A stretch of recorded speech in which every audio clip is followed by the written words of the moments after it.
Hola chicos, buenas tardes, ¿cómo están? En el día de hoy vamos a continuar ya con la unidad número 2. Vamos a continuar tocando algunos temas de la unidad número 1. Les vuelvo a hacer este comentario, quizás no quedó claro a la hora del cierre de la última clase que hemos visto sobre la unidad número 1. Pero no hace falta que lo repita, pero la unidad número 1 es fundamental para mí. Eh, Necesito que la lean en profundidad, que la estudien y que lean los conceptos, porque son las herramientas que vamos a necesitar para poder trabajar durante todo este semestre. ¿Sí? Así que les pido por favor que estudien y que lean los conceptos, porque todo lo que hemos visto en la unidad número 1 lo vamos a ver durante todo el programa. Así que no tiene que quedar ninguna laguna y tiene que quedar todo sumamente claro como para poder continuar. Además, está decirles que a la hora del final suelo comenzar por la unidad número 1 y suelo terminar en la unidad número 1. ¿Por qué? Si ustedes ven el programa, las unidades que siguen en la unidad número 1 están dentro de la introducción que hemos visto en esta unidad número 1. Por lo tanto, a medida que vamos avanzando los temas, vamos a ir profundizando cada uno de los aspectos que hemos estudiado en la unidad número 1 y que ya la hemos terminado. Por lo tanto, cada acción que tengamos, cada clase que estemos viendo, vamos a ir profundizando cada uno de los temas que hacían referencia a la unidad número 1. Y en el día de hoy vamos a comenzar con esta unidad número 2. Esta clase también la voy a hacer cortita, la voy a dividir en dos partes. Y vamos a comenzar ya hablando sobre lo que es el mercado y el entorno. Pero para hablar del mercado y el entorno, nosotros tenemos que seguir hablando de algo fundamental. ¿De qué? Ustedes seguramente lo estarán pensando. Fui un poquito, digamos, por así decir, no molesto, sino insistente en el concepto de la relación de intercambio, porque era lo fundamental para tratar de entender esta materia. Ustedes lo ven en el cuadro verde dentro de esta imagen, que tenemos ese gráfico de lo que es la relación de intercambio. Entonces, ¿qué vamos a ver aquí en esta unidad o en el mercado y el entorno? Vamos a ver que la relación de intercambio que existe, como ven ustedes allí, entre la empresa y el mercado, se desarrolla dentro de un sistema. Seguramente ya han visto el concepto del sistema en las materias de administración, que es, pero nosotros aquí estamos hablando de que la relación de intercambio entre la empresa y el mercado está dentro de un sistema comercial, que ya hemos hablado de lo que era el sistema comercial la semana pasada. Entonces, en este sistema comercial nosotros vamos a ver que hay una serie de factores que la empresa los pueden controlar y otros factores que no lo que no lo que no los puede, digamos, una serie de factores que la empresa no controla y que están próximos o más lejanos a la organización. Parte ya lo hemos visto la semana pasada. Entonces, allí vamos a ver que tenemos la relación de intercambio, que es la base de este análisis, que es como nosotros vamos a entregar valor a los clientes, vamos a buscar satisfacer las necesidades que ellos tengan, y nosotros vamos a comenzar a ver aquí que el entorno está conformado por un microentorno. ¿Qué sería el microentorno? El microentorno, digamos, serían los participantes más cercanos a la empresa. A la empresa, a ver si se ve aquí, que lo tenemos acá. Entonces, el microentorno está formado por todos estos participantes. Disculpen, no me sale el mouse, aquí está. Todos estos participantes de este cuadrito medio morado que ven allí, entonces que afectan a la compañía, ya sea de una manera positiva o negativa. ¿Y en qué sentido afectan? Afectan en la capacidad para poder establecer las relaciones con los clientes y para poder generar valor. Y por otro lado, disculpen, no me sale el mouse, tenemos el otro contorno que es el macroentorno. Entonces, aquí nosotros en el macroentorno vamos a ver que, que está conformado por un macroentorno económico, medioambiental, tecnológico, sociocultural, político, legal demográfico. Entonces también este macroentorno, cómo van funcionando estas variables del macroentorno, también me afectan a la organización y a la forma en la que nosotros generamos valor para los clientes. Y vamos a comenzar hablando ya sobre el concepto de mercado. La semana pasada yo les comenté que el mercado, le había comentado que era el lugar físico o el espacio ideal en el que se produce la relación de intercambio. O sea, donde se encuentra la oferta y la demanda. No pierdan de vista el cuadrito de la relación de intercambio. Siempre grafíquenlo al lado del apunte que estén tomando y cada vez que vamos viendo estas clases, vayan viendo ese cuadro para poder entender, ¿sí? Entonces, ahora bien, nosotros no estamos estudiando economía, no estamos haciendo un análisis económico, tiene que ver con el aspecto comercial, pero a nosotros nos interesa otro concepto de mercado. Un concepto de mercado que nos relacione más a los conceptos comerciales ya de la organización. Y lo vamos a definir al mercado con una serie de... Este concepto de mercado con una serie de requisitos que se tiene que cumplir para que exista mercado. Entonces, para que exista mercado, el primer requisito que ustedes están viendo allí es que debe haber un conjunto de personas que se organizan de manera, pueden estar organizadas de manera, pueden ser personas o individuos organizadas de manera grupal o personas o individuos solos. ¿Qué características tienen estas personas? Entonces, estas personas u organizaciones tienen una necesidad. Necesitan de un producto o de un servicio. Y vamos con el otro requisito. Aparte de tener una necesidad, ellos desean o pueden desear una compra. Y vamos más allá, porque si no se cumple esto, no tenemos mercado. Entonces lo fundamental es que para que se cumpla con el concepto de mercado y se constituya un mercado, tienen que tener capacidad. Y cuando hablamos de capacidad, estamos no solamente hablando de la capacidad económica, que es el dinero que podemos respaldar para hacer una operación, sino también de la capacidad legal.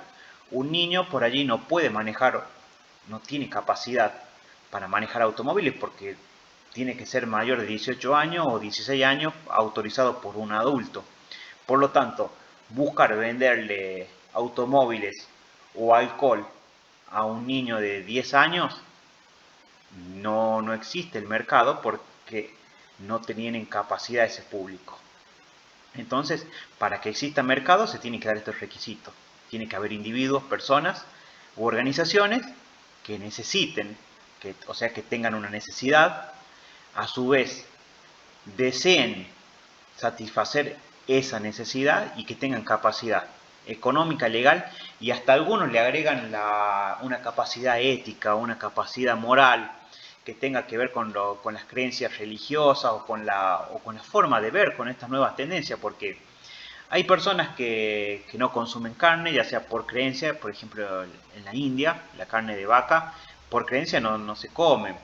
Hay religiones también que no ven bien, con buenos ojos, las transfusiones de sangre. Y esto no está ni bien ni mal, lo estamos analizando desde el punto de vista de mercado y estamos diciendo de que si esta persona no tiene capacidad, no existe un mercado. Entonces, para que exista mercado, tiene que haber individuos, personas. Tienen que tener una necesidad, desear satisfacer esa necesidad y contar con un respaldo y tener capacidad. O sea, contar con el dinero y la capacidad para poder realizar la transacción. Teniendo todas estas partes, vamos a decir que existe mercado. Entonces, de ahora en más, cuando yo les pregunte qué es mercado, ustedes ya tienen que saber responder de esta manera. ¿Estamos? Entonces, les vuelvo a aclarar, cada concepto que no se lo dije en la introducción que hemos visto en la unidad número 1, pregunta de examen. No hace falta que se lo aclare. Y se lo vuelvo a adelantar, el día que tengan que rendir un examen final, la unidad número 1, conceptos básicos, son preguntas de examen. Mercado es pregunta de examen. Y si no me saben responder qué es un mercado en un final de comercialización, dudo que le vaya bien. Lo mismo que con el concepto de producto, un concepto de precio, de un bien, de un servicio, de necesidad, de deseo, de demanda. Son conceptos que tienen que quedar claros a la hora de determinar esto. Y váyanlo sabiendo para los parciales. Así que los invito a que profundicen esto y no era necesario tampoco que lo aclaren, que lo esté aclarando el profesor, pero la verdad que sí es necesario en estos tiempos porque en los últimos años han sido muy flojitos los exámenes que he tenido. Y bueno, y analizándolo con el equipo de cátedra habíamos encontrado muchas por ahí falencias, la cuestión esta de alumnos condicionales que no tienen el interés, hay algunos que tienen la voluntad de hacerlo y bueno, y muchas veces hay otros que no, cuando algo es gratis o algo es fácil no lo valoran y por lo tanto no se esfuerzan, así que pónganle pila chicos, los invito a estudiar, sáquenle provecho a esta materia que es bastante linda y a los profes nos gusta escuchar buenos exámenes. Así que está cambiando mucho la educación. El año pasado, bueno, ha sido catastrófico no podernos ver. Este año seguimos de la misma manera. Y el año pasado también se ha complicado porque hay algunas materias que ni siquiera han tenido clase. Continuamos con el tema, no me quiero ir de foco. Entonces estábamos analizando el concepto de mercado y les decía que para que exista mercado se tienen que cumplir estos requisitos. Están las personas, está la necesidad, el deseo de satisfacer esa necesidad y que tengan capacidad. Si se cumplen todo esto, estamos en presencia de un mercado. ¿Y el mercado cómo lo vamos a medir? Lo vamos a medir, el comportamiento del mercado se exterioriza a través de la demanda. Entonces, en el mercado nosotros debemos distinguir dos conceptos, el mercado actual y el mercado potencial. El mercado actual son los clientes a los cuales nosotros servimos, como lo dice la palabra, en el momento presente, el actual. Y lo potencial hace referencia a las personas que podrían ser clientes nuestros. No lo son, pero a futuro sí. Cliente potencial ya sea porque obtenemos clientes de la competencia, ya sea porque tenemos algunas proyecciones de expansión hacia nuevos mercados, nuevos horizontes. Entonces tenemos un mercado potencial. Trabajando con alguna estrategia de marca, de marketing, podemos alcanzar a un nuevo grupo de personas. Entonces teníamos también un mercado potencial. Ahora bien, vamos a un concepto, esto lo suelo pasar rapidito, después lo vamos viendo en otros valores, pero nosotros estamos hablando de que el mercado se mide a través de la demanda. ¿Y cómo está conformada esta demanda? La estructura de consumo-demanda. Aquí vamos a ver, y lo van a terminar de entender cuando ya veamos el macroentorno. Pero aquí vemos indicadores socioeconómicos y de nivel de vida que me ayudan a determinar cómo es la demanda, tratar de entender cómo se produce o cómo es el movimiento económico. Quizás aquí en el modelo de estructura-demanda no está, yo acá abro paréntesis, no pretendo que ustedes hagan un análisis de la estructura de la demanda, se los comento para que tengan curiosidad, para que sepan de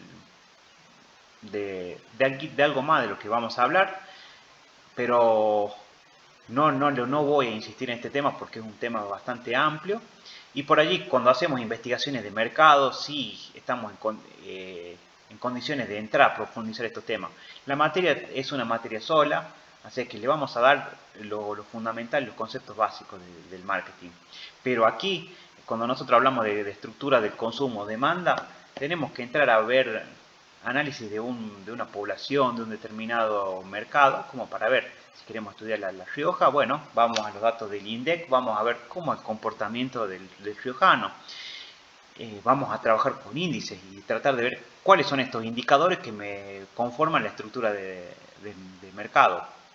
Entonces un indicador es un parámetro, un valor que derivan de otros parámetros y que está dirigido a proveer información y describir el estado de un fenómeno o de un conjunto significado. Aquí es que vamos a ver algunos indicadores socioeconómicos como ser la población, cómo es el comportamiento de la población, la pobreza, la economía, la salud, la educación. Quizás en los datos del censo que no se hizo el año pasado, pero se hacen cada 10 años, El año pasado no se hizo por la pandemia, pero tenemos el último censo en el año 2010. Buscando información o de alguna fuente del gobierno, bueno, el censo se hace cada 10 años, pero los gobiernos relevan informaciones, podemos nosotros tratar de entender cómo es el comportamiento de una determinada población o bueno, un mercado. Entonces, aquí vamos a ver algún ejemplo de una clasificación socioeconómica en la cual nosotros podemos ver distintos grupos sociales, categoría de grupo A, B, C, D y E. Entonces, el grupo A está constituido por los hogares que gozan de los más altos ingresos, o sea que son los sectores más acomodados, los más ricos, los que tienen mayores ingresos, entrarían en una clasificación A.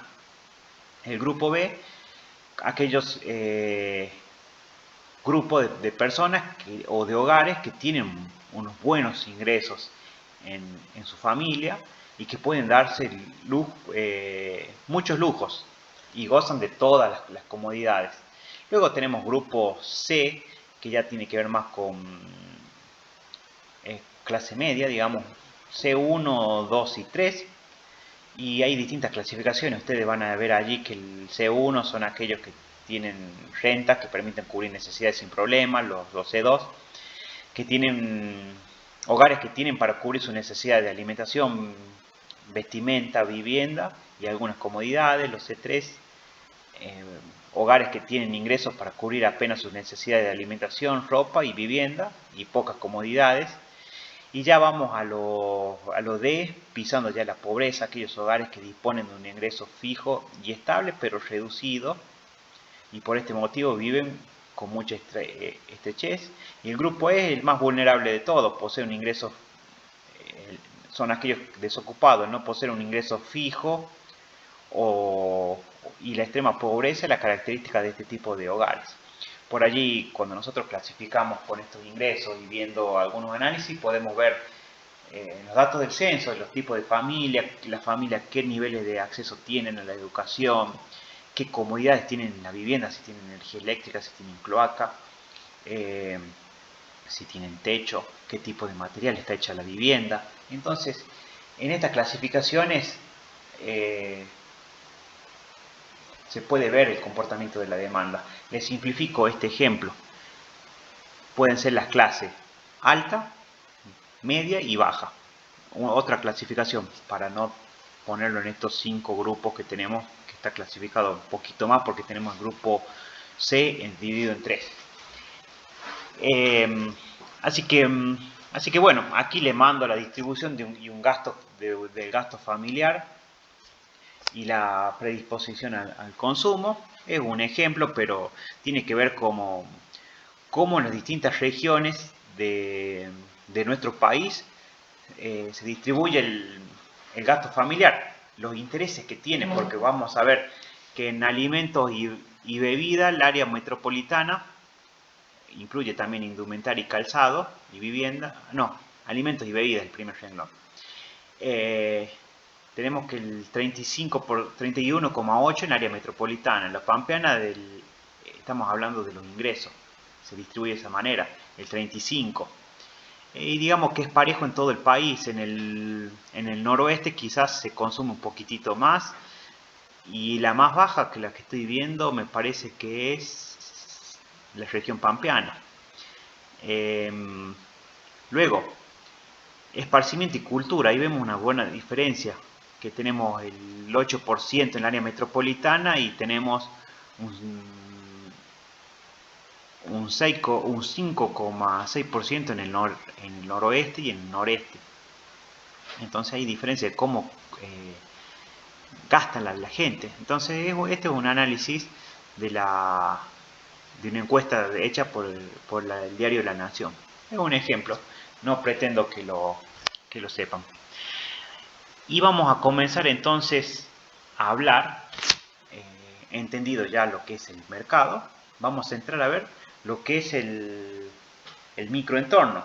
Entonces nosotros decíamos que el microentorno incluye a todos los participantes que son cercanos a la empresa y que afectan de manera positiva o negativa la capacidad, como les decía, de establecer estas relaciones con los clientes.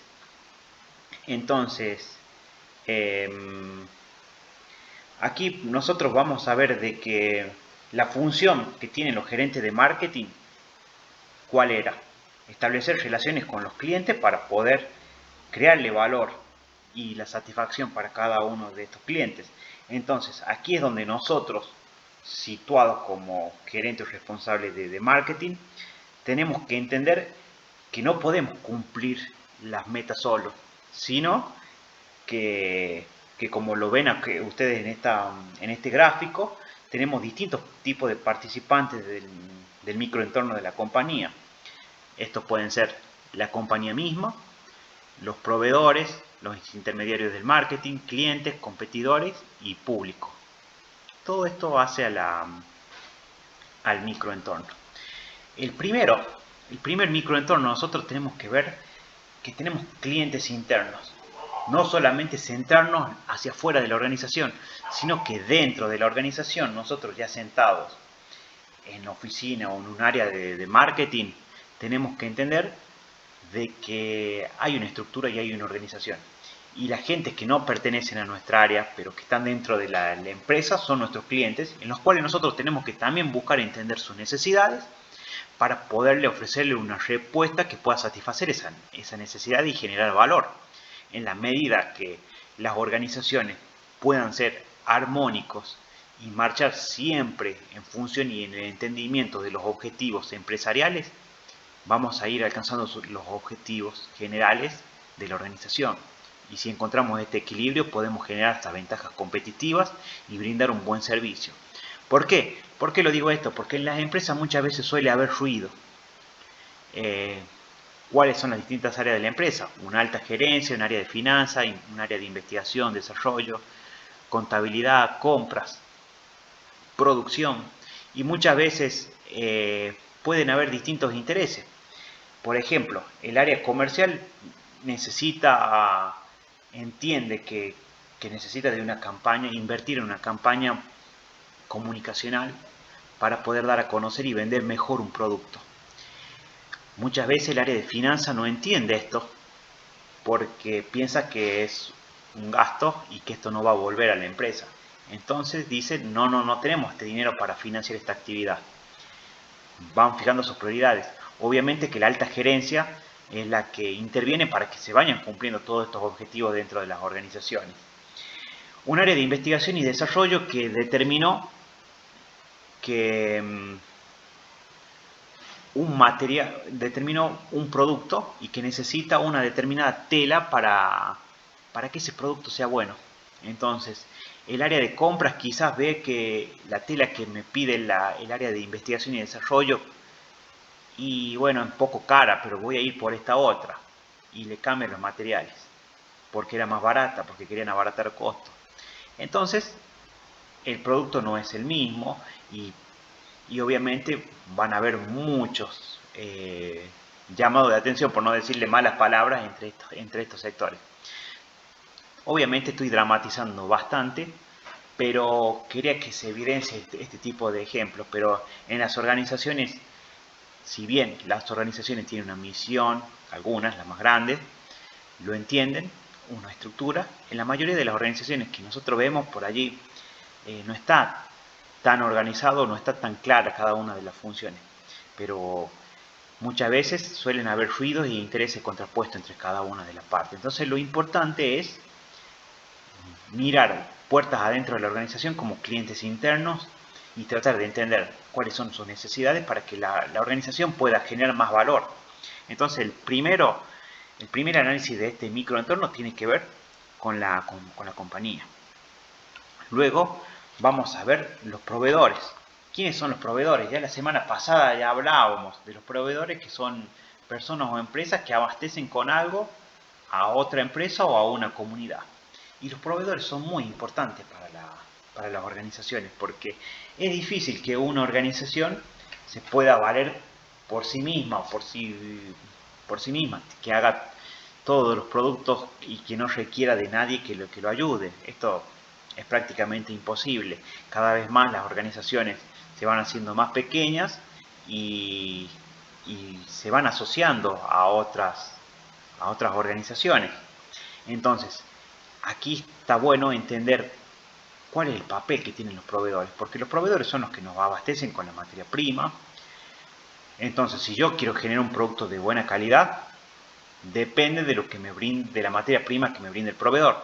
Si el proveedor no es estable con la calidad o la materia prima no es homogénea con una calidad determinada, voy a tener problemas yo, si yo trabajo con esa materia prima, a que mi producto también mantenga esos estándares altos.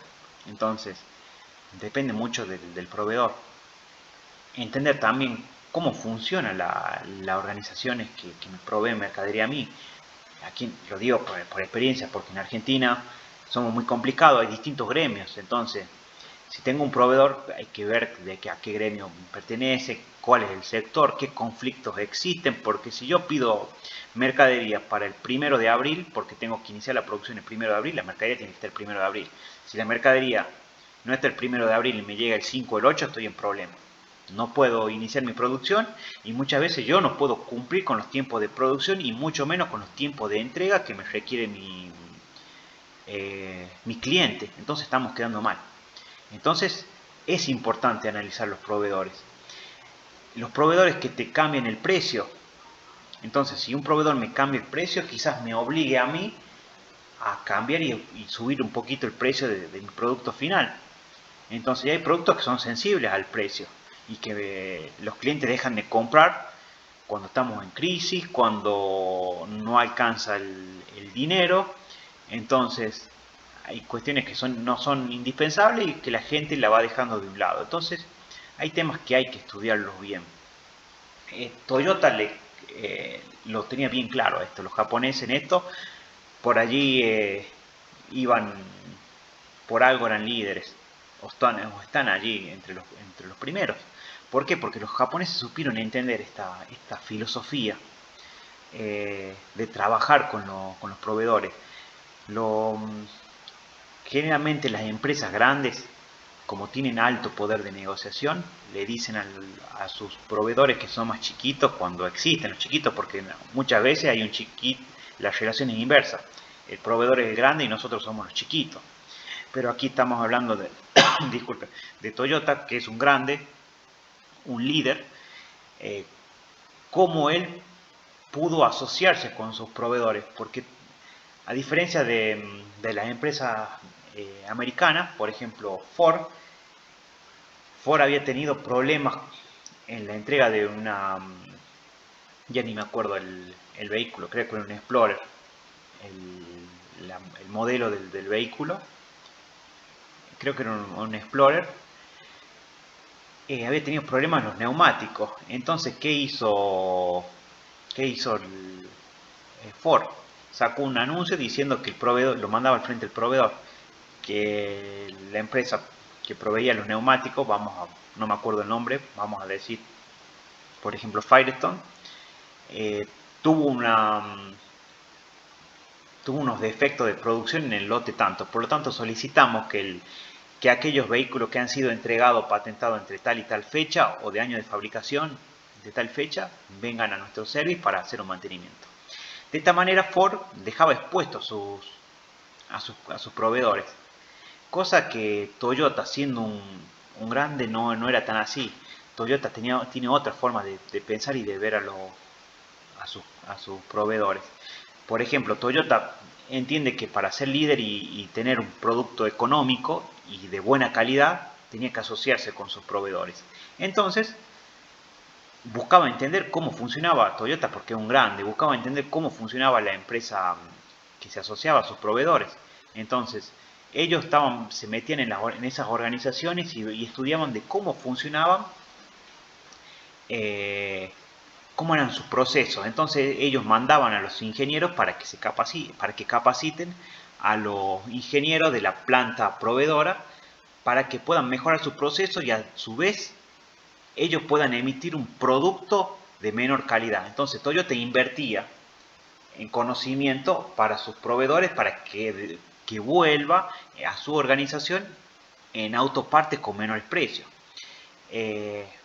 a diferencia de Toyota, de lo que hizo Toyota y lo que hizo Ford, Toyota creo que había tenido un problema en una de las piezas eh, que conformaban un pedal de un embrague de un vehículo determinado, no me acuerdo el modelo. Supongámosle que es el Corolla, que es el más conocido. Entonces, Toyota, ¿qué hizo?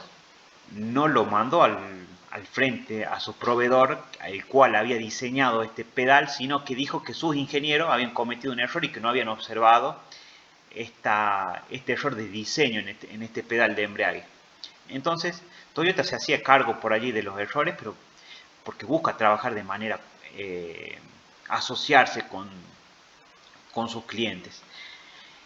Y a esto vamos con lo que es proveedores, buscar entender a los proveedores, buscar mejorar para que mejoren la calidad de su producto, que es nuestra materia prima, buscar obtener mejores precios, porque obteniendo mejores precios nosotros podemos tener una ventaja competitiva, ofrecer también un producto como más accesible al mercado. Entonces, los proveedores a los que yo quería llegar es que es sumamente importante que los estudiemos y que sepamos trabajar con ellos, sepamos entender cómo es la operatoria, porque cuando nosotros no cerramos bien un contrato con algún proveedor, podemos tener serios problemas para entregar nuestro producto. Entonces, el proveedor es sumamente importante a la hora de que nosotros como empresas entreguemos un producto o un servicio determinado.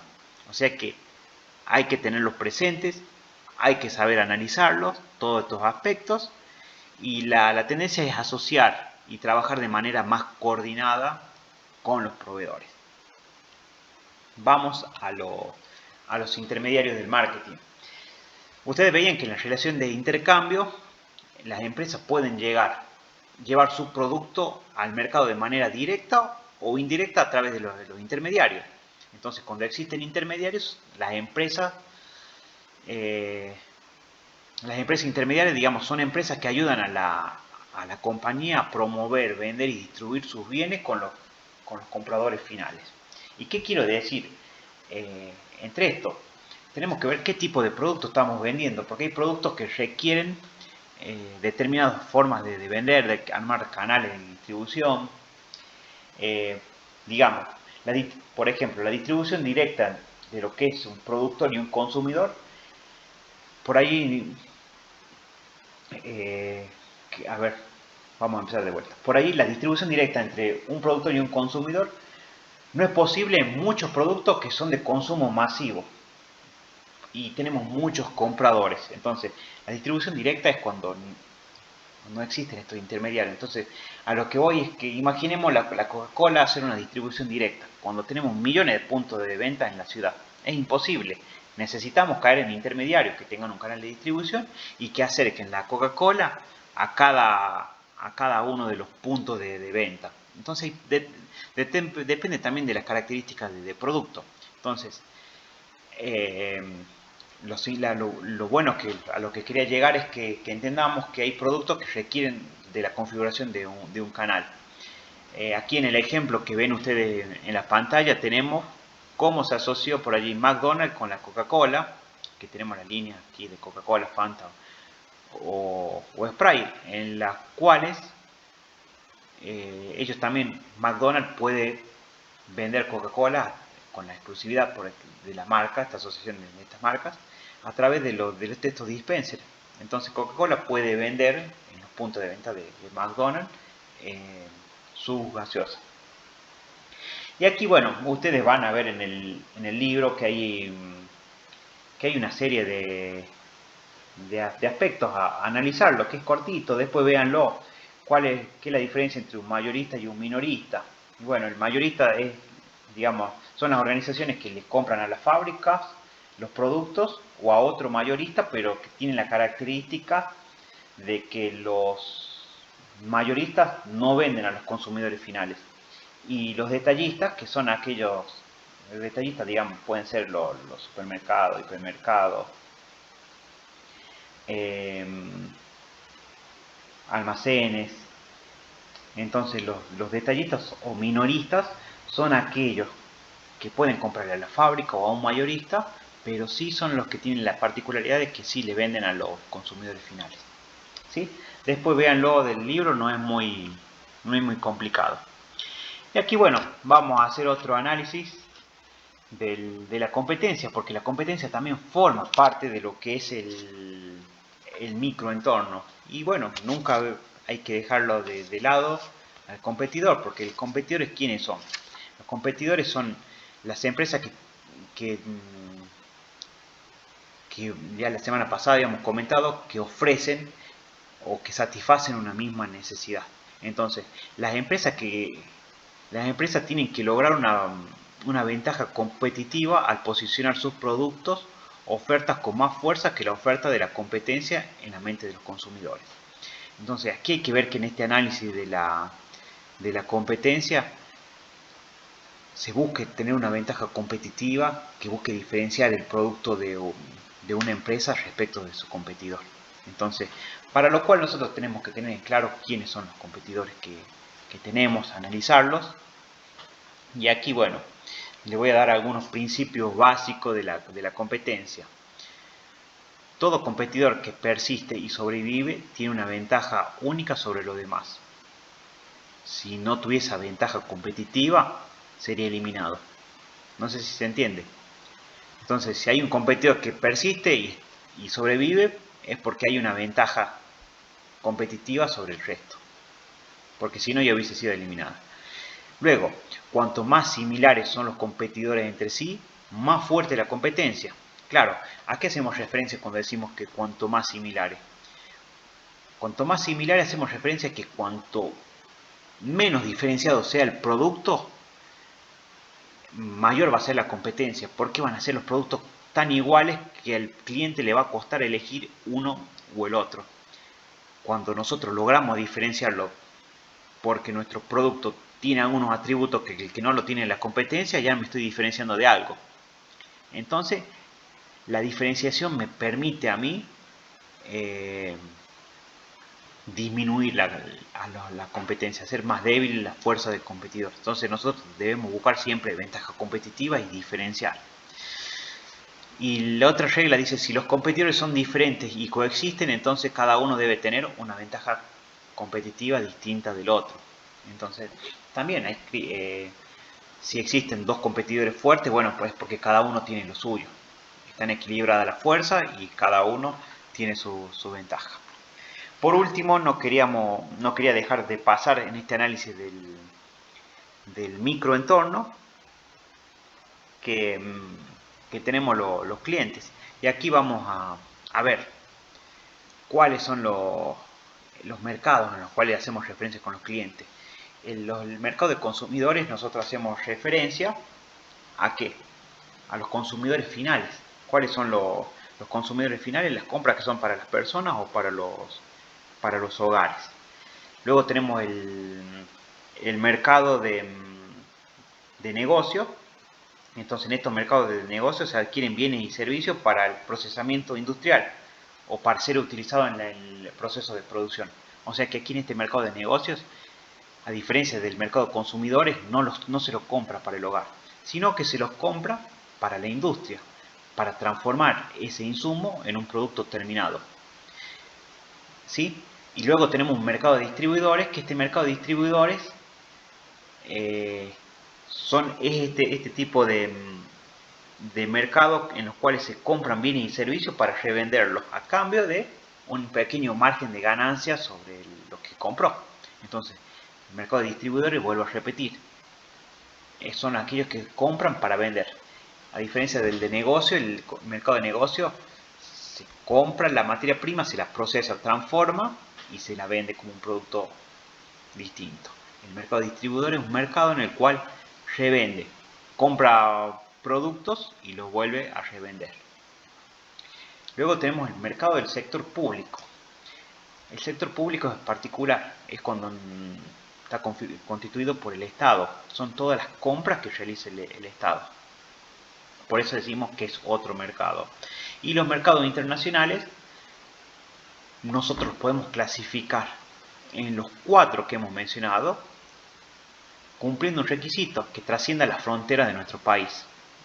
Si hay un mercado que está fuera de nuestro país, es un mercado internacional. El seno mercado internacional lo podemos clasificar en el mercado de consumidores, de negocios, de distribuidores y de público. Aquí vamos a terminar la primera parte de la clase. Vamos a continuar luego con macroentorno.